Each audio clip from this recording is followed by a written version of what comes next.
Bom, nessa parte a gente vai estudar órgãos associados ao trato digestório, sendo as glândulas salivares, mais especificamente as glândulas maiores, que são as parótidas, submandibulares e sublinguais, pâncreas, o fígado e a vesícula biliar. As glândulas salivares, que são as primeiras estruturas que a gente vai estudar nessa parte, são glândulas exócrinas. E nesse caso, são glândulas produtoras de saliva. Elas produzem aí em torno de 1 litro de saliva por dia. As glândulas salivares menores ficam dispersas na mucosa da cavidade oral e elas contribuem para o volume da saliva, mas é uma contribuição menor. As glândulas salivares maiores é que produzem a maior parte do volume da saliva. E aí, quais são as funções da saliva? A saliva serve para umidificar e lubrificar a mucosa oral e os alimentos durante a mastigação. A partir da saliva é iniciada a digestão de carboidratos e lipídios, porque a saliva humana contém uma amilase e uma lipase, que são enzimas específicas para a digestão de carboidratos e lipídios. A saliva contém também algumas substâncias que são antibacterianas, tem uma imunoglobulina A, uma lisozima e uma lactoferrina, depois eu vou falar desses elementos. A saliva ajuda na manutenção do pH da cavidade oral e a manutenção do pH é importante para o funcionamento das enzimas que eu citei. E a saliva faz ainda a proteção dos dentes porque forma uma película protetora na superfície dos dentes. E isso acontece porque as proteínas que são ricas em prolina que existem na saliva interagem com o cálcio, que é muito abundante no tecido da superfície dentária. Em termos de estrutura geral, as glândulas salivares têm uma estrutura revestida por uma cápsula, que é uma cápsula de tecido conjuntivo, é um tecido rico em fibras colágenas. Essa cápsula forma septos para a parte interna, para o parênquima da glândula, e esses septos separam o parênquima da glândula, né, formando subdivisões menores.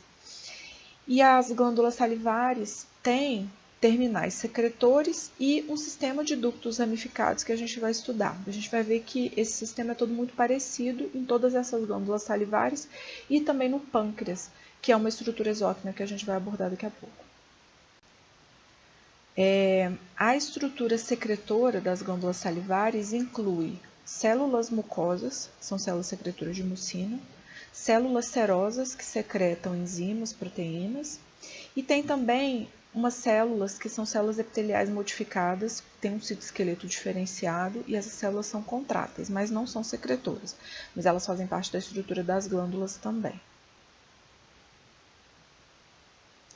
Então, nesse esquema, a gente vê uma amostra de como é organizada as unidades funcionais das glândulas salivares. A gente pode observar a formação de estruturas secretoras na forma de ácido, com células secretoras de proteínas, são células serosas, desse lado aqui da figura. E a gente vê também a presença de túbulos mucosos, que são essas porções secretoras mais alongadas, com células secretoras de mucina. E a gente pode observar que essas estruturas secretoras, elas produzem a secreção delas, essa secreção é transportada para dentro de um sistema de ductos, e esses ductos, né, eles drenam para ductos maiores até que essa secreção chegue na cavidade oral. Então, como fica organizado esse sistema de ductos? Primeira coisa é que os ductos são conectados com a porção secretora da glândula, né? Isso é a estrutura geral de glândula exócrina que a gente já discutiu anteriormente. Existe um tipo de ducto inicial que é chamado de ducto intercalar. Esse é o ducto que normalmente está diretamente conectado com a porção secretora dessas glândulas. Em geral, os ductos intercalares, eles têm células cuboides, uma camada de células cuboides formando a parede desse ducto, tá? Então, normalmente são os ductos mais iniciais, né, como a gente vê no esquema. Existem também os ductos estriados, ou ductos intralobulares, que já são ductos maiores, né? Então, a secreção ela é produzida na porção secretora, no ácido ou no túbulo. A secreção é transportada primeiro para dentro de ductos intercalares menores e de ductos intercalares, essa secreção é transportada para ductos maiores, que são ductos estriados.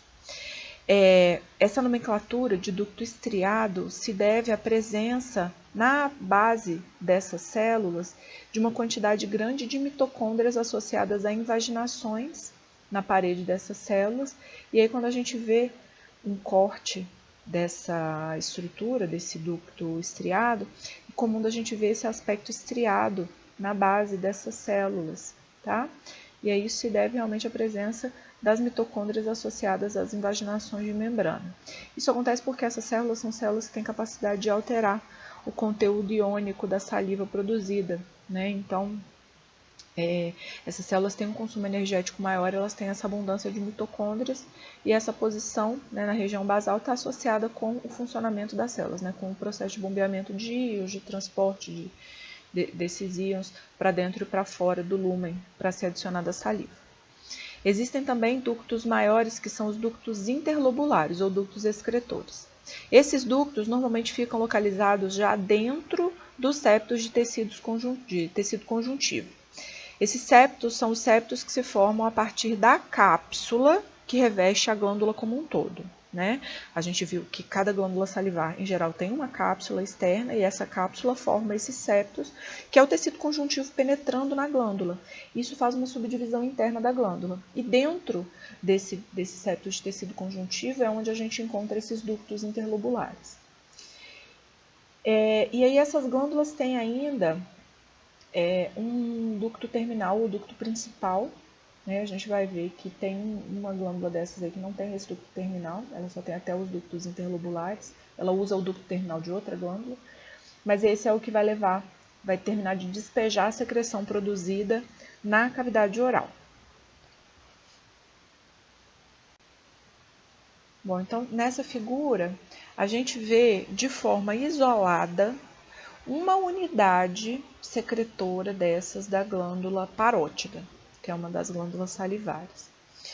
A parótida tem um tipo de secreção que a gente vai ver que é uma secreção predominantemente serosa. Então, o que a gente encontra na parótida, em termos de porção secretora dessas glândulas, é basicamente a estrutura de ácino. Então, cada porçãozinha dessas que a gente vê aqui, que está com um Azinho representado, é um ácino da parótida. Então, aqui encontram-se as células secretoras, essas células produzem uma secreção, essa secreção vai para o sistema de ductos internos e drena depois para esse ducto maior que a gente vê isolado aqui na figura.